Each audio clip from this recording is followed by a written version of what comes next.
ഒരു വ്ളോഗറായിട്ട് ചേർന്ന് നമ്മൾ ചെയ്യുന്നൊരു സീരീസുണ്ട്. ആ സീരീസിൽ ഞാനിങ്ങനെ പറഞ്ഞു, ഈ ഡൗൺ ടേക്കുകളാണെങ്കിലും സപ്ലൈ ആണെങ്കിലും നിർബന്ധമായിട്ടും ബ്രാക്കറ്റ് ഫിക്സ് ചെയ്തിട്ടുണ്ടാവണം എന്നുള്ളത്.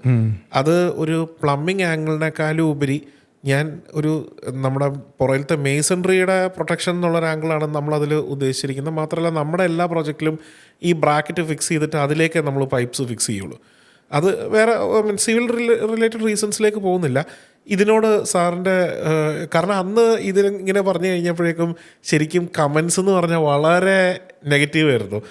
ഇത് ഇന്ന് മാത്രം ഇയാൾ മാത്രമേ പ്ലംബിങ് ചെയ്യുന്നുള്ളൂ, നാട്ടിലാരും ചെയ്യുന്നില്ല, പിന്നെ എന്തിനാണ് വെറുതെ കോസ്റ്റ് കൂട്ടാൻ വേണ്ടി എന്ന് പറഞ്ഞൊരു 100,000 കമൻസ് വളരെ നെഗറ്റീവായിട്ട് അതിനെക്കുറിച്ച് വന്നിരുന്നു. അതിനെക്കുറിച്ച് സാറിൻ്റെ അത് ആക്ച്വലി കമൻറ്റ് ചെയ്തവർക്ക് അറിയില്ല എന്നുള്ളതാണ് അതിൻ്റെ ഒരു വസ്തുത. അവർ മനസ്സിലാക്കേണ്ടിയിരിക്കുന്നു. ഇപ്പോൾ ഈ ബ്രാക്കറ്റ് വേണം എന്നുള്ളത് നിർബന്ധമാണ്.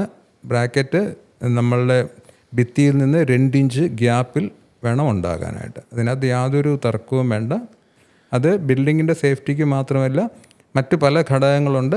നമ്മുടെ ബിൽഡിങ്ങിൻ്റെ സേഫ്റ്റി ആംഗിളിൽ ഉണ്ടായിരുന്ന ഒരു സംഭവം എന്താണെന്ന് പറഞ്ഞു കഴിഞ്ഞാൽ മേസൺറി വാളിലേക്കാണല്ലോ നമ്മളിത് തുളയ്ക്കുന്നത്. അതെ. അപ്പോൾ അത് യൂണിഫോം ആയിട്ട് തുളച്ച് പോകണം എന്നുള്ളതാണ് നമ്മുടെ ഒരു പോയിന്റ്. മാത്രമല്ല ഈ ബിൽഡിങ്ങിന് വരുന്ന വൈബ്രേഷൻസ് പലതും വരും. ഇത് പ്ലംബിങ് ഇതിലോട്ട് വരരുതെന്നുള്ളതാണ്. അപ്പോൾ അതിനെ സെപ്പറേറ്റ് ചെയ്യാൻ വേണ്ടിയിട്ടാണ് സിവിൽ എഞ്ചിനീയർ അല്ലെങ്കിൽ മേസൺറി വർക്ക് ഫോക്കസ് ചെയ്യുന്ന നമ്മളത് സെപ്പറേറ്റ് ചെയ്യുന്നത്. മനസ്സിലായി. പിന്നെ നല്ല പ്ലംബേഴ്സ് ചെയ്ത് വന്ന് കണ്ടും അതിൻ്റെ ബെനിഫിറ്റും നമ്മളിങ്ങനെ ചോദിച്ച് മനസ്സിലാക്കിയതുകൊണ്ടാണ് നമ്മുടെ എല്ലാ പ്രോജക്റ്റിലും ഈ പറയുന്ന ബ്രാക്കറ്റ്സ് വെച്ച് നമ്മൾ ചെയ്യാമെന്നൊരു തീരുമാനത്തിലേക്ക് പോയത്.